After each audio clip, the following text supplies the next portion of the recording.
ఓం శ్రీమాత్రే నమః. ఛానల్లోకి స్వాగతం అండి. సింహరాశి వారికి నవంబర్ 15, 16, 17 తేదీల్లో 3 అదృష్టాలైతే కలిసి రాబోతున్నాయి. ఇప్పుడు వదిలితే ఇక నరకమే అని చెప్పుకోవచ్చు. అంతేకాకుండా పి అనే వ్యక్తి ద్వారా జరగబోయేది తెలిస్తే నిజంగా మీరిది చూడకపోతే చాలా నష్టపోతారు. ఈ రాశి వారి గురించి క్లియర్ ఇన్ఫర్మేషన్ ని స్వీకరించి ఈ వీడియోలో మీకోసం క్లుప్తంగా వివరించటం అయితే జరిగింది. ఈ వీడియో మీ కంటపడింది అంటే పరమేశ్వరుని అనుగ్రహం ఉంది కాబట్టే మీ కంటపడిందని చెప్పి భావించి వీడియోని ఎక్కడా కూడా స్కిప్ చేయకుండా చివరి వరకు చూసే ప్రయత్నం చేయండి. అసలు అదృష్టాలేంటి, వాటిని వదలకుండా దక్కించుకోవాలంటే ఏం చేయాలి, ఇవన్నీ కూడా మీకు తెలుస్తాయి. మరి వీడియోలోకి వెళ్లే ముందు ఒక చిన్న రిక్వెస్ట్ అండి. మొదటిసారి మన ఛానల్లోకి వస్తే సబ్స్క్రైబ్ చేసుకోండి. కింద ఓం నమః శివాయ అని చెప్పి కామెంట్ చేయటం మాత్రం అస్సలు మర్చిపోవద్దు. ఈ రాశి వారి వ్యక్తిత్వం గురించి మాట్లాడుకోవాలి అనుకుంటే గతంలో కూడా నేను చాలాసార్లు చెప్పానండి. మళ్ళీ ఇప్పుడు కొన్ని టాపిక్స్ అంటే గతంలో మాట్లాడని టాపిక్స్ అనేవి ఈ వీడియోలో మీకోసం చెప్పటం అయితే జరుగుతుంది. కాబట్టి మీరు ఈ వీడియోని ఎక్కడా కూడా మరొకసారి చెబుతున్నాను, స్కిప్ చేయొద్దు. ఈ రాశివారు వ్యక్తిగతంగా చాలా మంచివారు. ఎదుటి వారి యొక్క ప్రేమను ఎక్కువగా కోరుకుంటూ ఉంటారన్నమాట. ముఖ్యంగా వీరు ఎవరినైతే ఎక్కువగా ఇష్టపడుతూ ఉంటారో వారి యొక్క ప్రేమ అనేది వీరికి దక్కటం కోసం ఎంతకైనా కూడా తెగిస్తారని చెప్పొచ్చు. అంటే ఎంత దూరమైనా కూడా వెళ్తారు. అంటే వారి కోసం ఎంత కష్టమైనా పడతారు. వారి కోసం ఎన్ని పనులైనా కూడా చేస్తారు. వారి కోసం చేసే పనిలో వీరికి కష్టం కనిపించదు, ఇష్టమే కనిపిస్తుంది. అంతలా ప్రాణంగా ప్రేమిస్తారని కూడా చెప్పొచ్చు. ముఖ్యంగా వీరు చాలా సెన్సిటివ్ పర్సన్స్ అండి. వీరు ఎవరికైనా కానీ మోసం చేయటానికి ఇష్టపడరు. ఒకవేళ ఎవరైనా కానీ నమ్మిన వ్యక్తి వీరిని మోసం చేస్తే మాత్రం అస్సలు తట్టుకోలేరన్నమాట. నేనింతగా నమ్మాను, ఇంతగా ఇది చేశాను కాబట్టి వీరు నన్ను ఇంతలా మోసం చేశారు, ఇది అస్సలు కరెక్ట్ కాదు అని చెప్పి వారిని అడగాల్సిన 4 మాటలు కూడా అడిగి మళ్ళీ జీవితంలో వారిని నమ్మరన్నమాట. అంత గట్టిగా ఉంటారు. ఈ విషయంలో మాత్రం వీరు ఎవరికైనా కానీ సీక్రెట్లని చెప్పటానికి ఇష్టపడరు. ఎందుకంటే గతంలో చాలా వరకు కూడా వీరి యొక్క పర్సనల్ విషయాలు ఎదుటివారికి చెప్పి వారు వీరికి మళ్ళీ చెప్పి మేం వీరికి చెప్తాం వారికి చెప్తామని అలా బ్లాక్మెయిల్ చేస్తారేమో మన గురించి ఏదైనా కానీ తప్పుడుగా. ఈ విషయం ఇక్కడ పర్సనల్ అంటే తప్పుడు విషయాలు కాదు. ఏదైనా కానీ కుటుంబ విషయం కానీ భార్యాభర్తల మధ్య గొడవల విషయం కానీ మరీ ఇతర విషయాలైనా కానీ ఎదుటివారితో చెప్పటం వల్ల ఒక రకంగా వీరికి ఒక పరువు పోయినట్లుగా అనిపించటం, నలుగురిలో నేను తప్పు చేశానేమో, ఈ మాట అనకుండా ఇవి చెప్పకుండా ఉంటే ఇంకాస్త నాకు గౌరవం పెరిగేదేమో, ఇంకాస్త నాకు విలువనిచ్చేవారేమో, అనవసరంగా నోరు జారాను అని చెప్పి రిగ్రెట్ ఫీల్ అవుతూ ఉంటారన్నమాట. ఇక మీకు కలిగే 3 అదృష్టాలేంటో చెప్పమంటారా? మొట్టమొదటిది ఆరోగ్యం. అవును, ఇప్పటి వరకు ఆడవాళ్లకైతే పీసీఓడి, పీసీఓఎస్, గ్యాస్ట్రిక్, తిన్నన్నం అరగకపోవటం, మైగ్రేన్, తలనొప్పి, అంతేకాకుండా అతి ఆలోచన, టెన్షన్, యాంగ్జైటీ, ఓవర్గా ఆలోచించే పద్ధతితో పాటు తలనొప్పి వచ్చేసేయటం, ఇలా ఎన్నో రకాలైన సమస్యలు ఇక్కడ ఆడవాళ్ళకి మగవాళ్ళకి కనెక్షన్ ఉంటుంది. అంటే కొన్ని కలుస్తూ ఉంటాయన్నమాట. ఏవి ఏమైనప్పటికీ కూడాను వీటి వల్ల ఏంటి అంటే రోజువారీ పనుల్లో కూడా పని చేసుకోలేకపోవటం, మార్నింగ్ ఉన్నంత యాక్టివ్గా సాయంత్రం ఉండకపోవటం, దీనివల్ల మీకు అలసట అనేది వచ్చేసేయటం, దీనివల్ల ఏ పని మీద శ్రద్ధ లేకపోవటం, అసలు పని చేయాలంటేనే బాధగా అనిపించటం, ఇటువంటివన్నీ కూడా కలుగుతూ ఉన్నాయన్నమాట. కాబట్టి మీకు ఆరోగ్యం కలగబోతుంది ఇప్పుడు. ఎందుకంటే మీ మనసును మీరు కంట్రోల్లో ఉంచుకోవాలి అని నిర్ణయించుకున్నారు.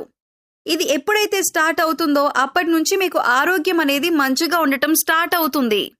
దేనికి భయపడొద్దు, దేని గురించి ఆలోచించవద్దు, ప్రశాంతంగా ఉండండి. ఆరోగ్యం అయితే మీకు అనుకూలించబోతుంది. ఇది ఫస్ట్ అదృష్టం. ఇక రెండవ అదృష్టం ఏంటి అంటే కనుక ఇప్పుడు ప్రెజెంట్ గా ఈ రాశి వారికి గురుబలం కొంచెం తగ్గింది. కాబట్టి కొంచెం చేస్తున్న పనుల్లో కొంచెం అప్ అండ్ డౌన్స్ అనేవి వస్తూ ఉంటున్నాయి. ఆశించినంతగా రావట్లేదు. కాకపోతే మీరేంటంటే మీ యొక్క గురుబలాన్ని పెంచుకోవడం కోసం ఏం చేస్తారంటే ప్రతి గురువారం రోజు బాబా దగ్గరికి వెళ్ళి, అంటే బాబా గారి యొక్క గుడికి వెళ్ళి బాబా గారికి నమస్కరించుకొని విభూతిని ప్రతిరోజు కూడా పనికి వెళ్ళేటప్పుడు పెట్టుకోండి. అంతేకాకుండా ఎప్పుడైనా కానీ అంటే గురువుకు సంబంధించిన మీరు ఏదైనా కానీ అంటే తల్లి తండ్రి మొదటి గురువు దైవం అలాగే మనకి చదువు చెప్పిన వాళ్ళు, లేదంటే ఎవరైనా ఆపదలో ఉన్నవారికి గురువుకి ఏదైనా కానీ కొంచెం సహాయం చేయండి. అలా సహాయం చేయటం వల్ల కూడా మీకు గురుబలం అనేది పెరుగుతుంది. ఇక్కడ మనకి గురువు అంటే దేవుడు ఒక్కడే అని మాత్రం కాదు. గురువు అంటే మనకిక్కడ తల్లిదండ్రులు వస్తారు. వాళ్ళని కష్టపెట్టకుండా చూసుకోవటం, మనకి విద్య నేర్పిన వాళ్ళు, మనకి మంచి నేర్పిన వాళ్ళు, మనకి సలహాలు ఇచ్చేవాళ్ళు ప్రతి ఒక్కళ్ళు కూడా గురువులతోనే సమానం. కాబట్టి వారు చెప్పిన సలహాని పాటించి ముందుకు వెళ్తూ ఉంటే ఖచ్చితంగా మీకు గురుబలం అనేది పెరుగుతుంది. గురుబలం వల్ల మీరు చేస్తున్న పనుల్లో మీకు అదృష్టం అనేది కలిసి వస్తుంది. పెట్టుబడులు పెట్టిన వాళ్ళు ఉంటారండి. ₹1 పెట్టిన దగ్గర ₹2 కలిసి వచ్చే అవకాశం ఉంటుంది. అంటే ₹10 పెడితే ₹100 వస్తే లాభమే కదా. ఇది నిజంగా అదృష్టం. కాకపోతే కష్టే ఫలి అని చెప్పి గుర్తుంచుకోండి. గురుబలాన్ని పెంచుకునే ప్రయత్నం చేయండి. అంతేకాకుండా బాబాగారి గుడిలో ప్రతి గురువారం కూడా ఏదైనా అన్నదానం చేస్తూ ఉండండి. అంటే కాస్త పులిహోర, 1 కేజీ బియ్యం పెట్టి వండుకొని ఆ పులిహోర కలుపుకొని అక్కడికి భక్తులు వస్తూ ఉంటారు కదా, వాళ్ళకి చిన్న చిన్న కప్పులతో ఇస్తూ ఉంటే కనుక ఆటోమేటిక్గా మీకు గురుబలం పెరుగుతుంది. ఇది 2వ అదృష్టం. ఇక 3వ అదృష్టం ఏంటి అంటే కనుక సంతానపరంగా గుడ్ న్యూస్ని అయితే వినబోతున్నారు. పిల్లలు చదువుకునే పిల్లలు అనుకోండి, వాళ్ళకి ఫస్ట్ ర్యాంక్, మంచి ర్యాంక్స్తో వాళ్ళు పాస్ అవ్వటం, లేదంటే కనుక ఆటోమేటిక్గా ఎగ్జామ్స్ రాసే పిల్లల్లో కొంచెం మంచి రిజల్ట్ అనేది ఎక్కువగా రావటం, పిల్లలు ఉద్యోగాల కోసం చూస్తూ ఉండే వాళ్ళకైతే మంచి ఉద్యోగ అవకాశాలు కూడా వస్తూ ఉండటం, ఇలా ఒక్కొక్కటిగా పిల్లలకి సంబంధించి ఒక డెవలప్మెంట్ అనేది కనిపిస్తుందన్నమాట. ఇప్పుడు తల్లిదండ్రులు కష్టపడేది పిల్లల కోసమే కదండి. కాబట్టి ఆ పిల్లల్లో వచ్చే ఆ డెవలప్మెంట్ను చూసి ఆటోమేటిక్గా మనసు సంతోషపడిపోతుందన్నమాట. మీరు ఆనందంగా ఫీల్ అయిపోతూ ఉంటారు. కాబట్టి ఇది ఖచ్చితంగా మీకు ఒక గుడ్ న్యూస్ అన్నమాట. ఈ 3 అదృష్టాలైతే మీకు వస్తాయి. కానీ వదిలితే మాత్రం నరకమే. ఎందుకు వదిలితే నరకం? ఎలా మిస్ అవుతాయి? వచ్చే అదృష్టాలేంటి అంటే ఏమరిపాటు వల్ల మిస్ అవుతాయి. మనం కష్టపడకపోతే మిస్ అవుతాయి. పిల్లల్ని పట్టించుకోకపోతే మిస్ అవుతాయి. మనం అతిగా ఆలోచిస్తే ఆరోగ్యం పాడవుతుంది. సో మీరు పట్టుకుంటేనే, నేను చెప్పింది చెప్పినట్లుగా ఫాలో అవ్వగలిగితేనే జీవితం స్వర్గం అవుతుంది తప్ప లేకపోతే నరకప్రాయంగా మారుతుందన్నమాట.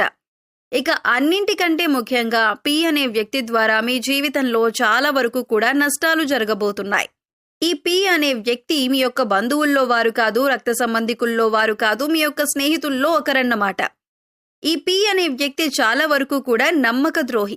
మాటలతోటి మంచితనం అనే ముసుగు వేసుకొని చాలా హ్యాపీగా లైఫ్ని లీడ్ చేస్తూ ఉంటారు. వారి జీవితం వారికి హ్యాపీగానే ఉంచుకుంటారు, కానీ పక్క వాళ్ళ జీవితం నాశనం చేయాలి అని చెప్పి చూస్తూ ఉంటారు. మీ యొక్క మంచి చెడు ఎదుగుదల ఒడిదుడుకులు అన్నీ కూడా తెలుసుకొని, మీ యొక్క వీక్నెస్ ని తెలుసుకొని, మీ యొక్క మనసుతో ఆట ఆడుకొని మిమ్మల్ని టార్చర్ చేయాలి అని చెప్పి చూస్తూ ఉంటారన్నమాట.